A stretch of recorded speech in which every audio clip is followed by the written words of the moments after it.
le monde, j'espère que vous allez bien. Ce 27 juillet, on se retrouve au Stade de Martyrs pour un grand concert. Le pasteur Mike Kalamba, il va venir ici et ensemble avec lui, on va élever le nom de Dieu.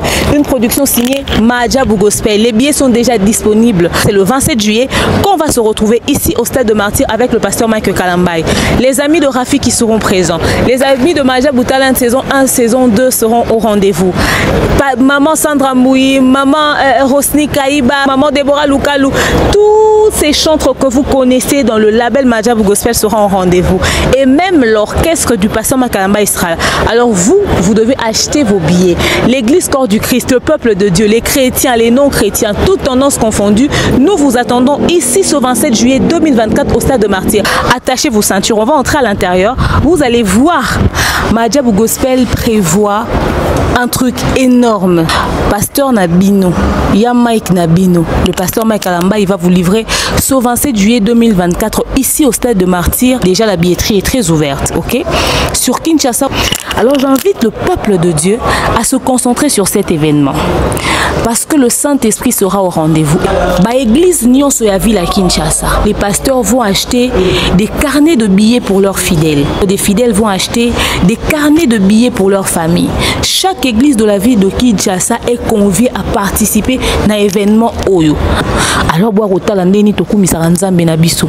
l'homme de Doxa vous invite ce 27 juillet 2024 au Stade des Martyrs. Alors achetez déjà vos billets. Une production signée Majabu Gospel. Voilà, quand on est calculatrice, c'est sur un biso pour le calcul, pour la mathématique, le lien mo biso peto albuso na bino pour na bino na basango na banalise na ba information kitoko ya mo bino pour na biso peto sala à chaque fois ba effort ya servir bino avec professionnalisme quand on est tout misana. Bonjour, bon début à vous tous qui êtes branchés. En ce moment, nous sommes le lundi, les premiers jours de la semaine de Mani Lelo.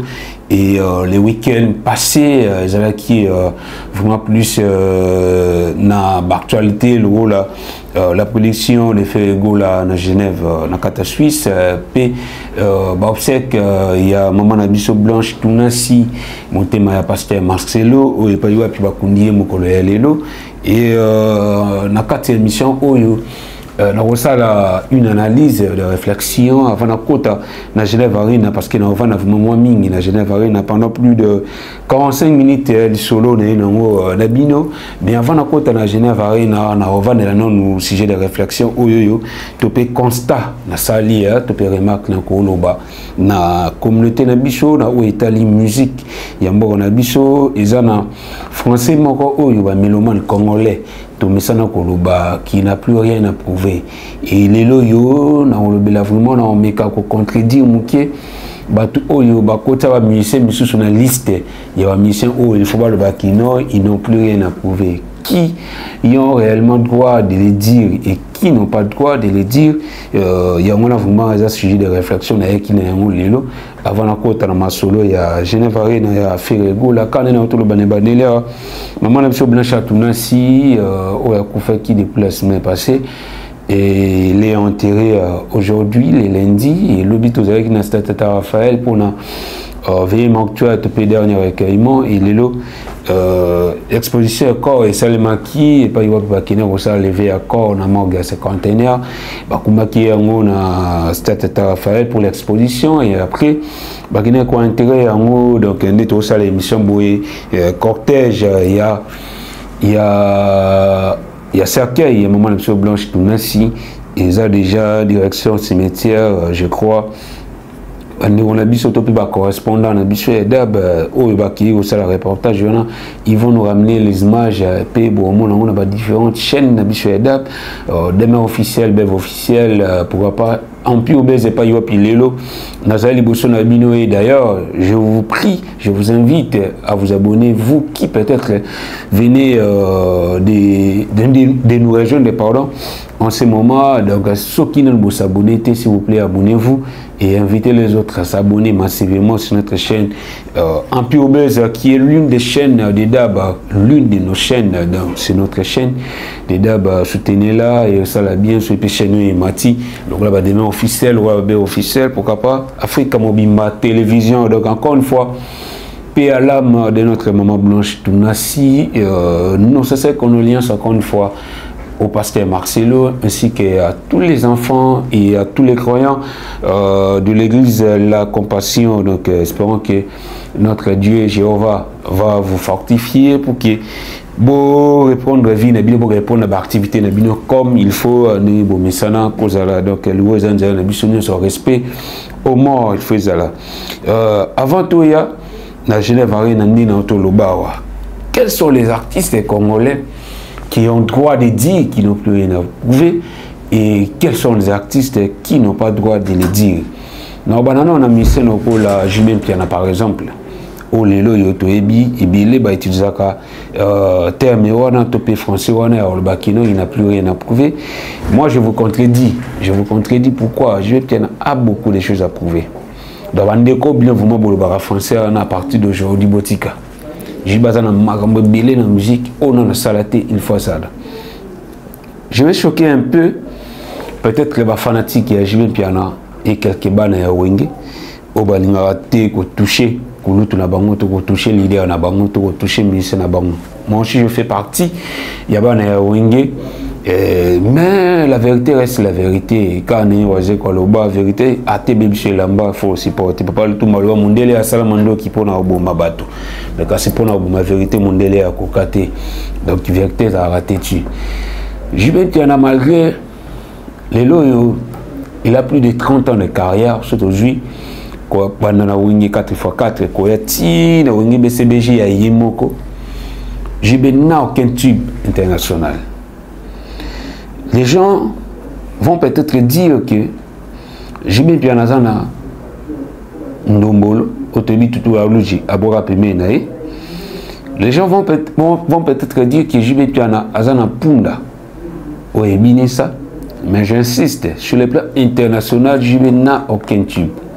Mishuba Oelanga, Ojiba Sala clin d'œil, Ojiba Sala santé touchée, Ojiba Sala suis là. Banze Mounian Sowana, Batu Bidnian Sowana, Isuka la communauté Nabiso. Moi, Mouké, Bane Nabiso Brazzaville, moi, Mouké, Bane Nabiso Angola. Surtout quand même na Côte d'Ivoire. Parce que avant Naya, dans le sujet où il y a réflexion, j'ai le temps. Il y a retourné à tout le monde, Libana, pays africains, pays européens, moi, Libanda. En Afrique, il y a plusieurs pays où la musique a JB et comment pété. Où JBP a tigala qu'on y a tâté au bêta concert. Où JB sur là qui a un micro pour public qui répondre. Ndombolo oh lelo batebele ba bakina tant on ba tube internationaux nous les a un Ndomole banana wingi 4x4. Cri au tout kalucha ya nango. Bref, on est les mêmes maison mère et bêta quand ndombolo. Cri wana ndombolo maison mère et bêta on a concert à Itizarango. Bref, on est même à Dove Dominguez il va concert ne so que cri wana ndombolo et bêta ka. Blaise Boula cri wana ndombolo et bêta ka.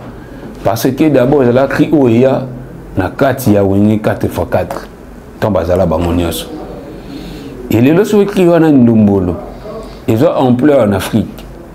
Les lots robots santé, ceux qui les lots sont ampleur en Afrique. C'était grâce à Kofi. Tout le monde le sait. Puis na ententa. Au moins que nous na Bercy, CNN a eu ou boaka ndombolo na version CNN.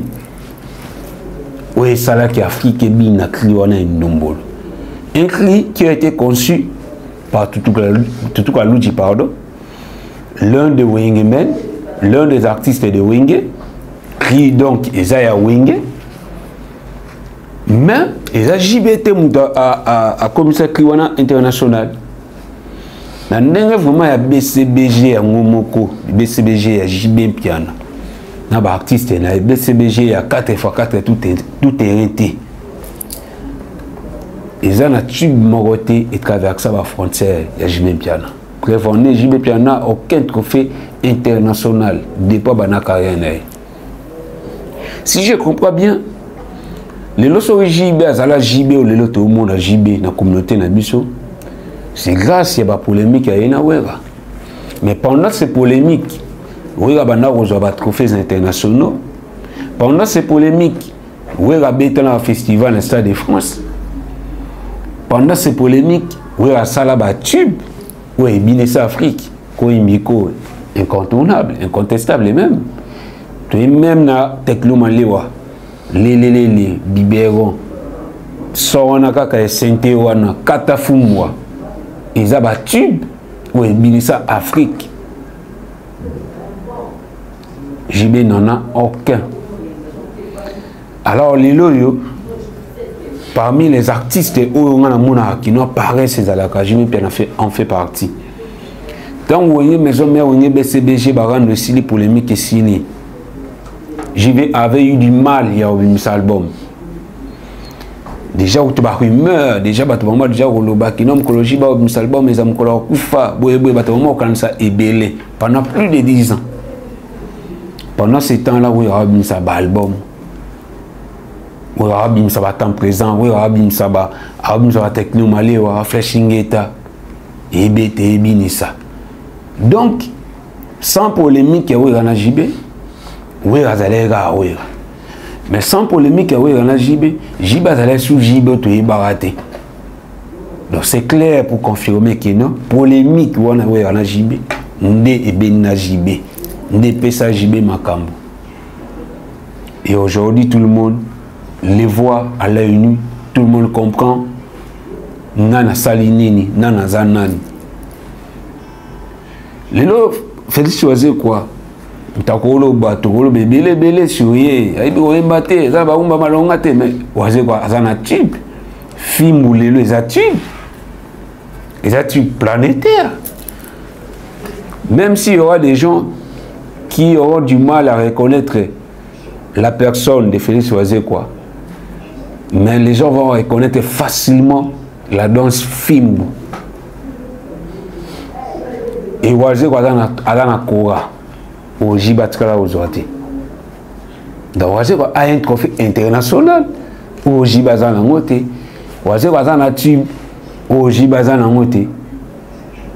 Fabregas a un trophée international à Frima au Jibazan en Mote. Fabregas a un tube Yamado, Bilis Afrique. Et ça c'est la tournée africaine au Jibazan en Mote. Mais en Mote, le Bakino, Fabregas n'a plus rien à prouver. L'artiste est musicien congolais. L'artiste qui n'a plus rien à prouver. Je vais citer Kofi. Je vais citer d'abord Fali. Je vais citer Kofi. Norbi Naouir dans la génération. Les restes est là, Bazana Mamebele à Osala. Parce que les artistes on a tani, Bazana d'exploit Basani, Nalibana Yamoka. Et Bana Bati, Bana Batkofes internationaux. Alors c'était juste une parenthèse. Moi, si j'ai une introduction, avant Naïa, la Genève Arena, parce qu'il y a vraiment des sujets majeurs, il y a entretien Nanga et mon collègue Lelo. Mais avant de parler cette fois-ci de la production de Ferrego dans la carte de Genève Arena, on sait maintenant qu'on a créé le CREA, tout en un spot publicitaire, et après, il y a pour tout côté, parce qu'on a le dossier Ferrego là.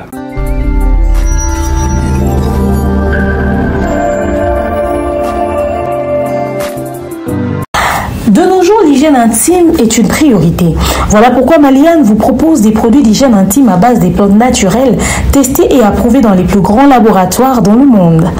Maliane vous propose des thés de fertilité pour hommes et pour femmes, du thé pour bain à vapeur after accouchement pour soulager les maux de dos, gel intime pour hommes et pour femmes, produits pour les règles douloureuses, fibrome, endométriose, polykystie, myome, resserrement du muscle du vagin, trompe bouchée et j'en passe. Vous avez également des produits qui vous aident dans tout autre type de soucis gynécologiques que vous pouvez avoir. Ceinture abdominale, vous avez les protège-slip, les bandes hygiéniques et tous ces produits sont disponibles sur notre site www.maliane.com. Passez vos commandes à travers notre numéro affiché directement à partir de notre site et vous serez livré partout dans le monde. Maliane pour une hygiène intime parfaite.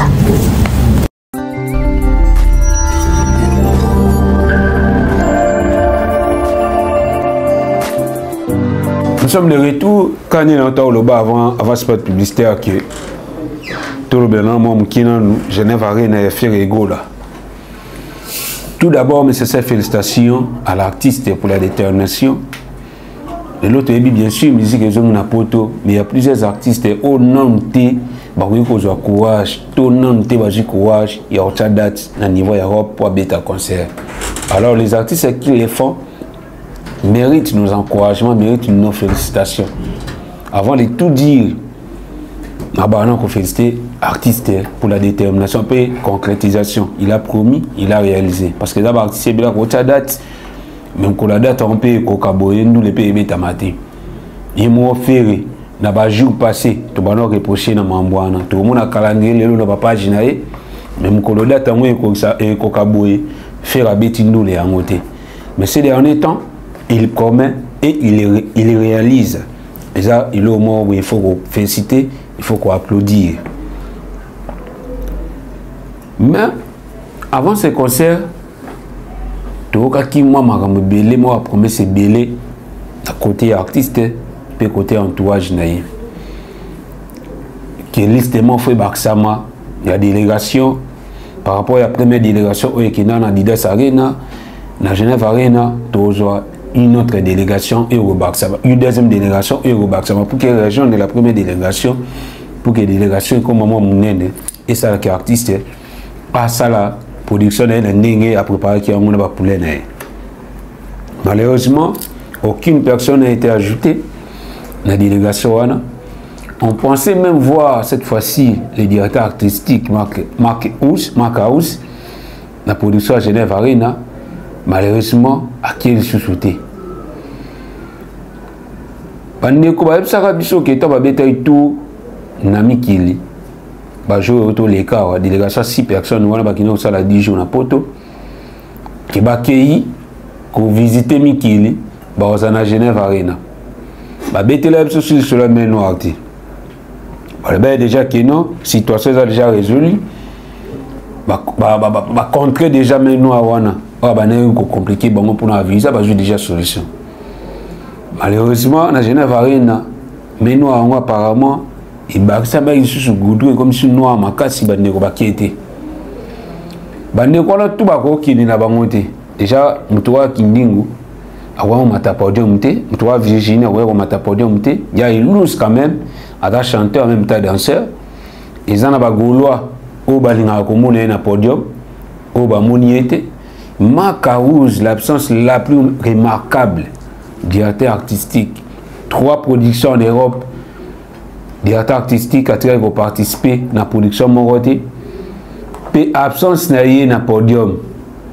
On est au public qui réclamé, ah, guitare, il y a des atos sentis en monté, qui artiste a se senti qui a seulement la l'aise. Parce que des années à tout le monde est en monté et ça a double à Didas Arena. Et ça a Genève Arena. Peut-on dire que Makaouz n'est pas important dans la Jet 7? Makaouz est important dans la carrière à Ferregola. Makaouz a pu raté dans la orchestre wana. Totolo Banini. Parce que nous avons dit les instrumentistes, les musiciens, les musiciens dans le groupe, sont casani bon senti que non l'idée à ça les podium. La maison mène un gros exemple à Papi Kakol. Oui, à son gros ça la concert était sans Kakol. Tout le monde a partout où à son a invité. Il faut Kakol à ça. Il faut Igo Sentene à ça. Fali pour pas tuer bisou à ça la production là, il faut Félix Tyson à ça. Tant on parle va tout sur la zalaka, il faut y ça. Ata fala qui wa pied il faut ça. Et parfois gaspiller dans mon ango, na dumé na ye na bosani kombo to mon appena kene na mbona na ye. Donc artiste a toujours na moi misé na mo bo mo mi balé là, il faut ça. Et pas faire rigoler, c'est clair, l'autre monde que non, c'est Charlie Solo qui pèse. Parce que j'ai cette aux États-Unis. Et c'est qui fait rigoler à la Kenya pour se produire. N'a pas mis ça ou attirer na Kenya. Mais alors là Charlie Solo aux États-Unis, aya na en Afrique pour abeta concert na Kenya, pas aux États-Unis, mais Makaouz attirer aux États-Unis. Donc là c'est clair que non Makaouz et pas faire rigoler. Article là n'est plus communicateur, article là n'est plus porte-parole, article là n'est plus mon fingi qui est mon bêti. Parce que là on a musique. ba musicien ni sur la ba musicien tant ba musicien ça ba instrumentiste il faut azala na caché azala na et là au moment où comme souvenir comme na mémoire il y a ba mélomane na mémoire ba fanatique tu vois ba à l'époque où il y a musique à maison mère boye manjemba we na boye mabe guitare flamme kapaya mais là la partie mon sentiment que boye mba suma lobati mais boye ma mélodie guitare wana il pas fallu pour pas to yima ba guitare ya balvacto solo les autres la référence c'est la générique na trace Africa Olivier Chimanga ba combien les guitares ne ba to yimba to ba nzembo wa yina papa wemba ba guitare beta ba et pas miser les même pas faire mo la nzembo la troisième doigt papi kake o ki batu ba yimba na guitare ya Olivier Chimanga mais guitare ya Makauzi nini public yimba guitare Makauzi nini o lelo so Makauzi ati batu ba lela il fallait Makauzi azala aucune réclamation pour ba fanatique ya Jet Set et za Didas Arena et za la Genève Arena mais quelques jours après tout le monde a Makauzi au lega na TV ko yel suko continuer ko finga ko yel suko continuer ko le du n'importe quoi tandis que na o etali boulot batu ba sentir boulot na te touche na ezate et ce nga Makauzi na moment où il faut na pas Simon il faut na ba retenir il faut na changer discours na ngata na sala ba sortir médiatique na nga nga za musicien mais comment batu ba koza na sentiment so moninga kana yeko leka pour qu'il y ait une finga pour qu'il y ait démarré mais tant on a ta guitare bah tu vas un sentiment tu dois te poser cette question ou cette question faut tout le monde parce que les lois en dehors il y a Jet Set en dehors il y a fait la Makauzi en place moto qui n'a pas sa carrière Makauzi en orchestre moto qui n'est pas joué Makauzi ana ma coquille mon côté au ça l'orchestre puis ça a succès. Déjà la musique en bon abus il y a aucun instrumentiste au ça l'orchestre Simba ba godé le fou ba ça danger ba permis la pépé calé puis sonam en absence de pépé calé tout le monde a godé le fou heureusement dans ma PC maïle à la important dans studio de les la grand guitariste au temps à longa orchestre boba qui mbang solo habité danger qui non na poto abunda na salani les autres il place à souka parfois mon cap aller ba mon évangéliste pendant le coup Manzambe quand même ça va et surtout guitariste niveau ouais Makauzi on a nous permet ni à leader permet de faire ego la zana makambo batu ba na guitare référence na yoté batu ba na touche na mututé bo tango tikala yumbo o sanini pe orchestre nani ba ozoyo alors da ba nego tout oyo ba kinda quitté la Genève Arena a fait ego la toute la Didas Arena a fait ego on a tous compris que mutu mokota zala qui important prévenir absence ya mokote kuna batu baleli ezala o lité akane ezala o Virginie ezala o Gouve ezala o Kini ezala o Makauzi ezala sonan batu bazala important pour la production a fait ego na niveau international ezaba oyo baza permet na fait ego la ezaba o ba yemi na fait ego la na Didas Arena pe na Genève Arena c'est vraiment clair. Sold out avant événement ba Gaulois oh déjà to l'équipe 80% la dernière minute avant événement oh sold out et salami ba billets sont disponibles tous les billets sont épuisés mais total un concert il y avait plusieurs vides. Je me pose la question. Ça on a été salé mais batosuma bien mais batawa boya koya. Ba musicien na biso lelo, na biso a fanatique, na biso a mélomane. S'il vous plaît. Botika la plus focalisé na o etali bon spectacle, na o etali bon déroulement. Il y a concert, topé il y a événement. Na o etali respect à événement to à concert au babengi international au babengi professionnel pardon production moi professionnel concert moi professionnel bobi manabino na teya ba soldat wana avant fallait aller na mama ba soldat ya barina na ye wana isula ba to ya ba soldat bana obeta matin na communauté na biso toyeba kino tosomba billet toya concert toyoka musique kitoko artiste olata kitoko obeta kitoko ambiance ozala évidé et concert érotique là concert érotique là sauvegarder concert érotique là na tout pe na mitema na biso. C'était ça l'essentiel, c'était ça le plus important. Mais le bon côté la futilité ba soldat ba nini, c'est pourquoi le kuta pe comme mingi si ba soldat tango. Tandis que OESA, comme réalité, les gens m'ont beaucoup de distraction pour rien. Pour le bel soldat, mais comme un événement, on a vu plusieurs vides. Alors, on a terrain, on a été soldat parce qu'on a futilité. Et on a encore un état de déroulement un concert, tout un spectacle. On le disait, on a choisi invité. On le disait tantôt dans l'émission de Bissot, on a recevoir, tantôt Bef, on a recevoir des mères Nyangi. Même Atache Mumbaya le disait que manière où on fait égale na orchestre na bio na yé et traita qui va inviter na Adidas Arena. Il y aura des artistes, il y aura plusieurs artistes qui vont commencer à refuser les invitations de faire égale dans la production à faire égale. Pour éviter de humilier le rôle de Gomsou, qui humilier dans l'idée Arena. Le rôle Hiro, le rôle Singila, le rôle Chili et les autres. Et je ne sais pas, soit peut-être faire égale à inviter qui bandeko. Pour qu'il y ait à Genève Arena qui bandeko, on va boyaki, te faire égale à Yimoka préféré qui qu'on invite bandeko, qu'on invite l'artiste la concerne parce que la première partie tout le monde qui va inviter au Baya qui ça la première partie enlever les rideaux mais ça va inviter ton artiste à sur scène au Baya maintenant artiste non et bandeko au Baya que ça la première partie est fait égale. Est-ce que musique qui n'a pas vraiment et correspondant qui n'a événement fait égale, c'est ça la question.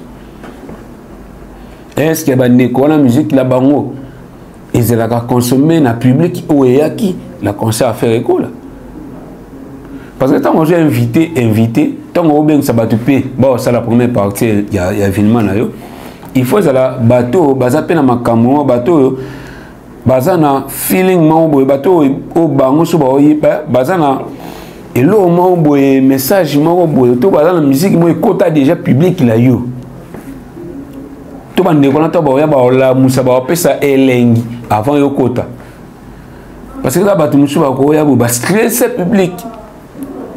Le public qui m'a dit qu'il est fanatique, tout le monde qui conseille, mais ça lui fièvre. Tant qu'il y a la musique, il y a la musique avant de matin pour dire, mais ça qui est de quoi ça lui fièvre, à quitter qu'on continue le concert, à bimi pour qu'il y ait traitement.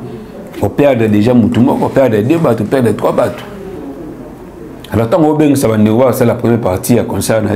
Il faut que la bateau, il y a déjà sa chaleur avant, il y a ça plus que ça. Mais si déjà moi et l'engouement boyer. Et pour ces bateaux, pendant longtemps, on a qu'à salti au podium. Mais on ne l'a pas senti. On a invité au la première partie, il y a fait rigolo. Et quand l'artiste fait rigolo à monter sur le podium, de quel côté répertoire. Je me souviens d'une émission tout ça là, Tonton Bev na des mers, un grand déballage. L'émission d'ailleurs est disponible sur des mains officiels et officiels. Tonton Bev na des mers va proposer un répertoire. Tu peux un répertoire avec ça là qui l'ont fait égaux là.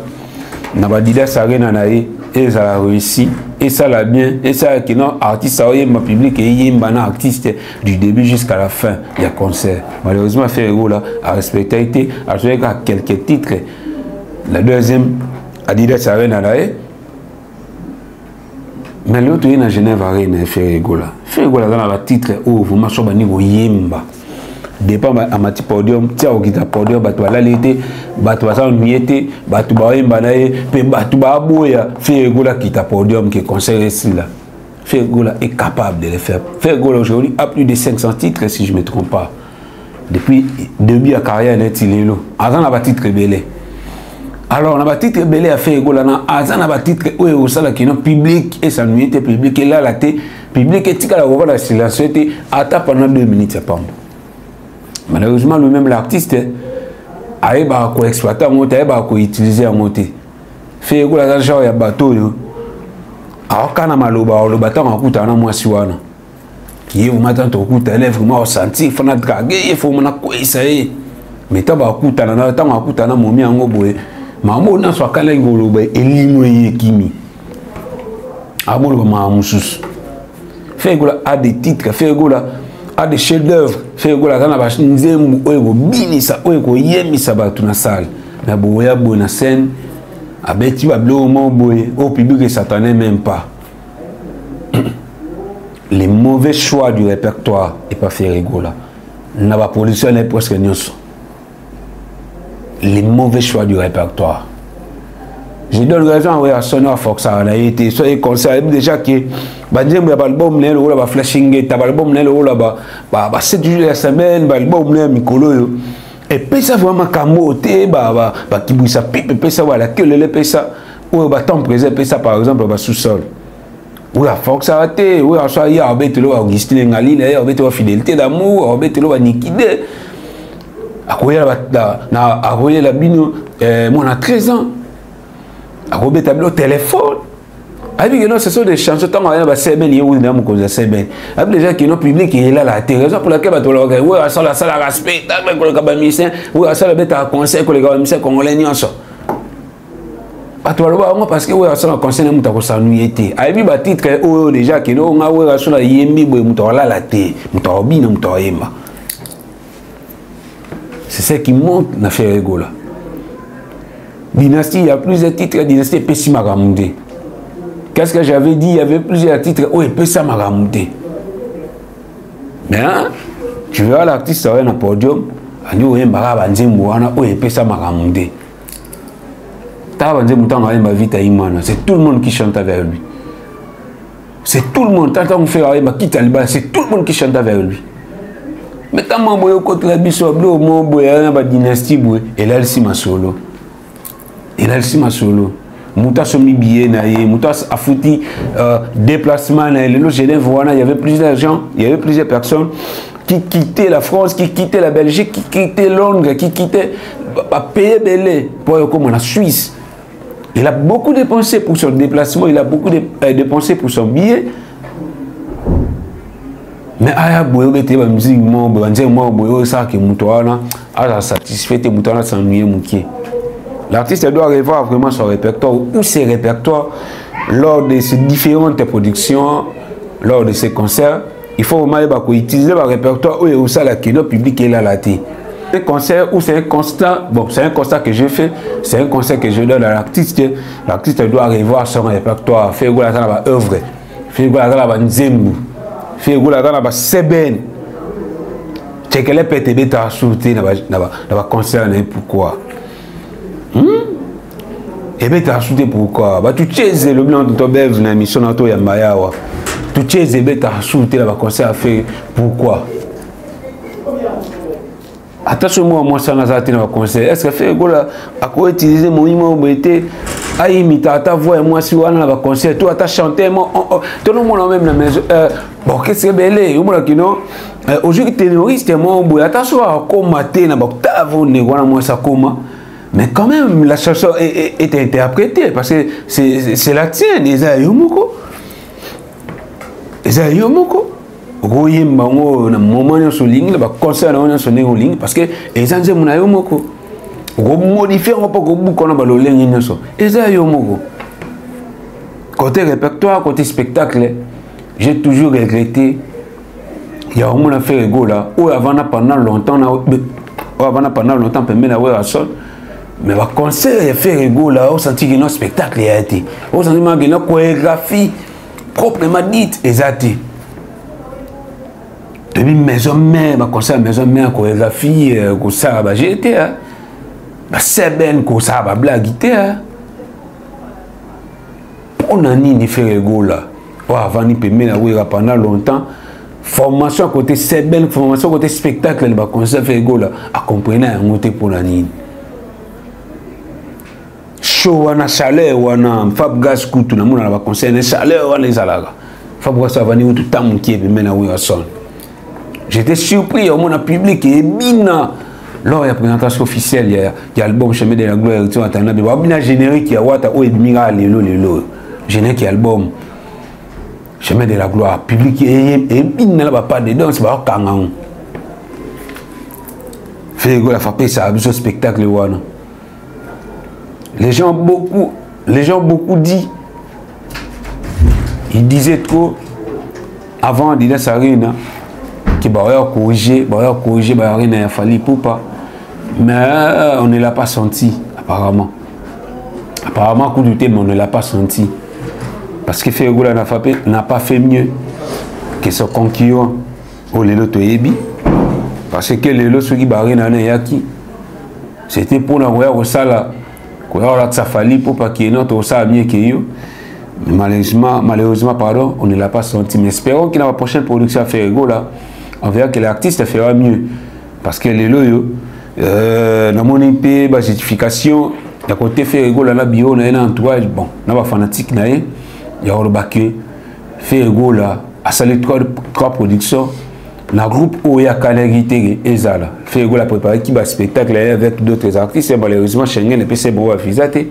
Espérons que la prochaine production a fait Ferregola tombe à viser, au PC, ça va vraiment la mission, au Ferregola, n'a bango. Tout le monde a la production mieux que Double Adidas Arena et Genève Arena. Et dans mon affiche, l'artiste va se produire prochainement dans chaque club concert barbecue et en même temps, à se produire dans la Rotana. Avant, il y a qu'on se produit dans le mois d'août dans le stade Tata Raphaël, où les festivals, là. Tu es bien noté préparatif, la monnaie et on attend voir comment ce festival va se dérouler. Donc, et après tout, pour tout analyser sur les déroulements de ces festivals autour de la biche sur culturel, surtout moyen culture on a biche autour tout le monde a déroulement organisation il y a festival là et vous allez contrairement par rapport pardon il y a un festival et belé to yebi ou tout monde est-ce que festival là et vous allez vraiment na niveau ya ba festival to ezana wa titre na système ga ko sale ke zala mo conseil mais là tu un festival dans ba ko sala mo ko makambu tena ngonga to ko koma to ko tala to ko vivre puis to ko analyser pour to ba si réellement c'était le festival ou pas. Pour citer pour na tout ça vraiment na moment mingité le monde na bag na on va à Genève Arena tout le bilan nous dédicace ya wa son fait gola imba dima vita imana. Les loto il y a plusieurs mélomanes, plusieurs Gaulois qui réclamaient la présence de Werason à Genève Arena parce que manquant qu'il y a un double Adidas Arena, malheureusement Werason n'était pas encore une fois parmi les invités de Ferrego là dans Genève Arena. Mettons Ferraïmba, pourquoi c'est mis ici partir à Werason? C'est parce que nous ils ont qui m'ont mingi. Voir si il y a qui dans les réseaux sociaux. Wera te baja bata kofi baja bata fere bango moko toyebi ou esala ki pasi côté ya bata Werason ou esala ki pasi pe côté ba wengema no baza ou baza toujours na poser au monde Werason na fere go la baza la uni baza la réconcilier baza bomoko ndenge basalaka dans le passé et le fere go là je ne sais pas est-ce qu'a proposé qui Werason est-ce que Mamba voix soit et influence qui est-ce que Werason se sentait qui découragé parce que na dida sarina Kofi ayaki wana ningi bato ekoloba après concert qui non fait go la valoriser Kofi que Werason est-ce que Werason de sa part fâché binonanga to ebité ni ne justifier réellement absence à Werason mais faire go la temps à semisi na vocal wana yémora le béona de pas longa ba côté kuna na problème donc motuna pe tonton be va tuna ki tona yamba ki pourquoi faire go la c'est justifié ton aboaki Werason pourquoi et pourtant c'était simple c'était clair parce que tu binze mona comme Werason et en quatre déjà il m'a on va Werason il ne pouvait que citer Werason simplement n'enga citara ou bien attention au bois qui pendant plusieurs fois. Mais pourquoi qu'on se justifie que depuis longtemps bas côté qu'on a un problème à monter ni non. Je l'ai toujours dit faire ego là abeta wera déjà na ndema vieille jaloux koza figurant mon boué pour sozi wera sol aya na clip wana pona ko réincarner wera sol.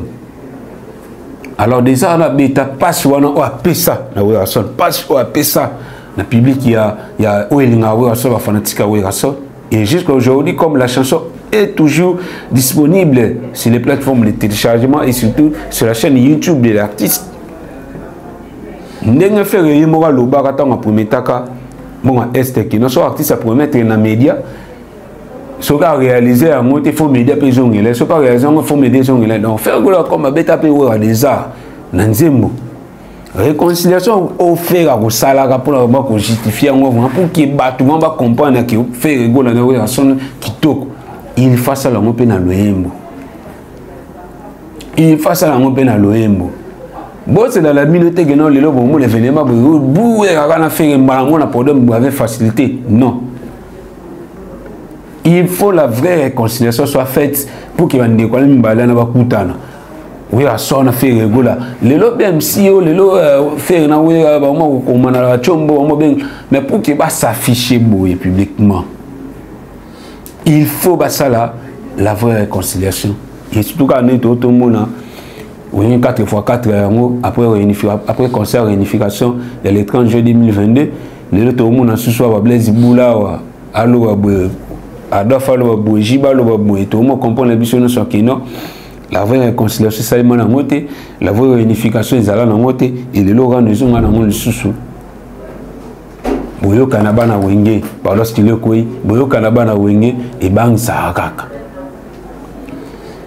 Donc c'était ça. On a un moment où le bateau analyse, on a Salaki pour un concert à faire à la Genève Arena et le concert est bétami. Le déjà 48 heures après l'événement, impact à concert Zanine.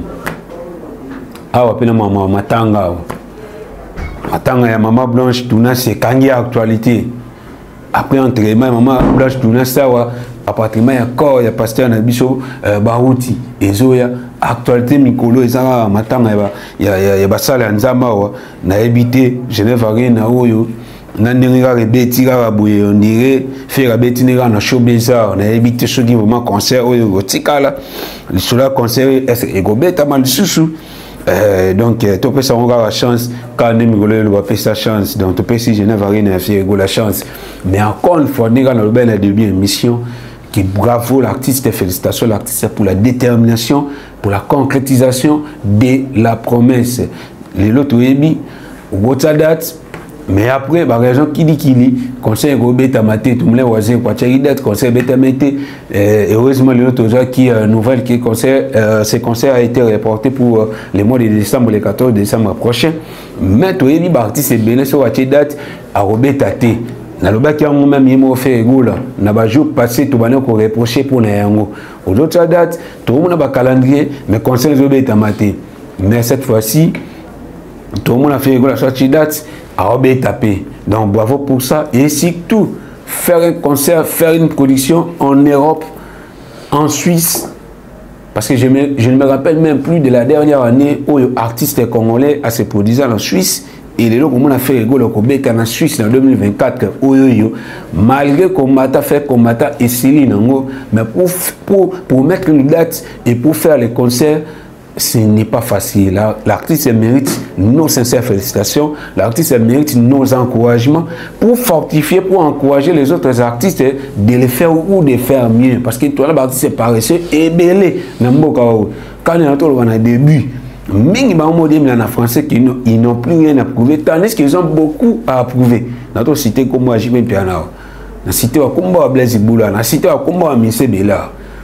Bah mon dieu mais là option déjà tout ça là mais tant on tala oh ya sala na oh génération les autres sala génération les sala mieux que oh ya sala to bango va sala mais bah mon dieu mais en français na que je n'ai plus rien à prouver ils ont beaucoup à prouver et surtout que na bon na âge ko fait le média dans monter bon na ba âge ya sana carrière vous avez encore beaucoup d'énergie. Alors, vous avez la date, vous avez un concert professionnel, vous avez une œuvre bien, il y a une extra culture, moi, on a et qui n'est pas makasi. Maxime a bien on a sur que belé pour l'Olanda banalise nangai numéro WhatsApp yangwana où vous avez les allez afficher na bosse donc na écran et on a beau mon on a déjà numéro on a plus de 143 81 644 50 47 ils a pour la PL pour leur message WhatsApp nyon ceza na kati page Facebook eza jefté bilanga maloba analyste pe compte privé nanga eza jefté matoko bilanga maloba donc bino ba obozana besoin de contacter nga moi conseil moi suggestion moi reproche numéro zana pe Facebook nanga zana écrivez-moi appelez-moi je vais répondre à toutes vos suggestions à toutes vos propositions et pourquoi pas na ba conseil na bina malamu obo pesa merci Christalo qui était derrière la caméra en même temps la réalisation en compagnie de Claude Créa merci à toute la grande équipe de DAB bon séjour à notre manager le plus discret du monde Akaye Mobutu les lovres mabanga ezate parce que timing ezamo muké mabanga bozana otenika bozana mabanga na grand déballage parce que toi non na début de semaine il y a plusieurs émissions à tourner. Quant à moi je vous donne rendez-vous au prochain numéro sur Bev officiel sur Empire Buzz et sur Demain officiel. Encore une fois je tiens à vous rappeler de vous abonner massivement sur Empire Buzz, invitez les autres à s'abonner et aussi à bien partager nos émissions, aimer, commenter. On se retrouve prochainement. Bye.